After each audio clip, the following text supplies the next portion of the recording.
All right, students, let me try a solution here. How about from chapter 5, number 5? And I'll read it first here. It says, a solid lead sphere of radius 10 meters. So that's a big chunk of lead. But yeah, 66 feet across, it says. It has a mass of about 57 million kilograms.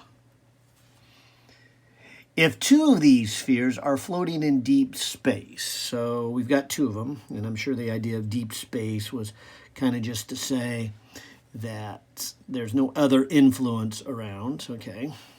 So I've got these two spheres. Let's see, are floating in deep space with their centers about 20 meters apart, okay?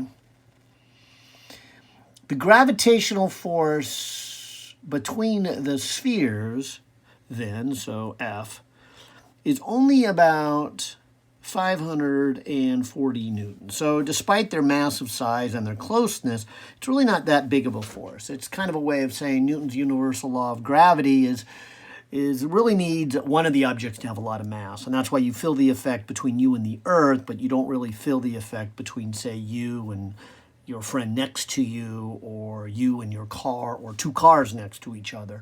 The car gets pulled to the Earth, but two cars don't really get pulled together.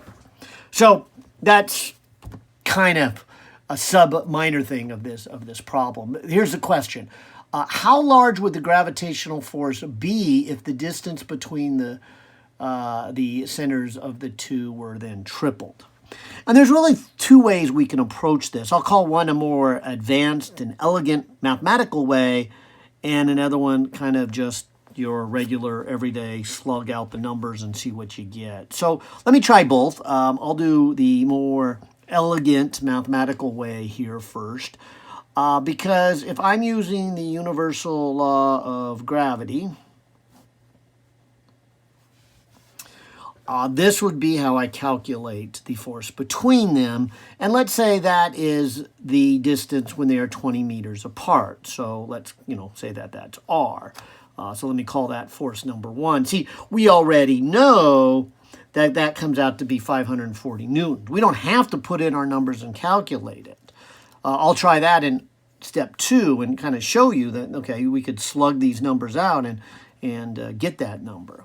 But what they're saying now is if you were to increase the distance, and what does it say? Triple. The two spheres were tripled. You would now have a 3r squared, which if we apply just a minor amount of mathematics, remembering that xy squared would be x squared and y squared from our math class, we would get like a 9 from the 3 squared and then an r squared. And then this, again, we don't even have to slug out the numbers. We just know that that's the 540 from the earlier comment. So this would be 540 newtons divided by 9. And that's the most efficient and elegant way of doing this problem, is just to say it would be 540 divided by 3 squared, coming out to be 60 newtons. Now, I'll, in passing, do the less elegant way. And, of course, during the exam, I guess I'd take either way. But if this made sense to you, great, because this tells me you're beginning to read the math and you're beginning to see how the numbers interact and play with each other, and that's a little more advanced. Now, if you just actually then plug this in, let's see if their statement is even true. So let's take the value of G here. So G is the 6.67 times 10 to the negative 11. The mass of the first one is 57 million kilograms. The mass of the second one is the same number, so I'll just hit a squared. I'll divide by, and the distance between them is 20 squared, and hit enter.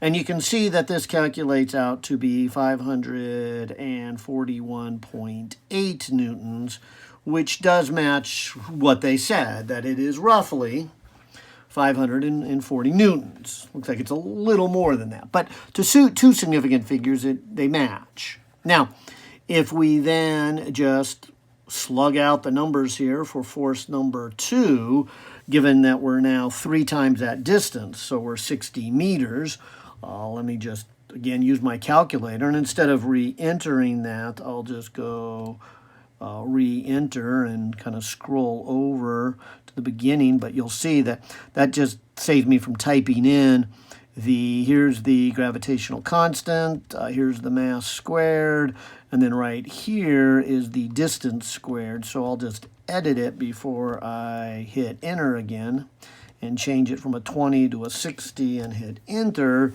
and I get about 60.2 newtons, which again, to two significant figures is the same they got there. So whichever way you like would work. Hopefully you like the more elegant way and studying the mathematics than the alternative. But both are good. Hope that helps.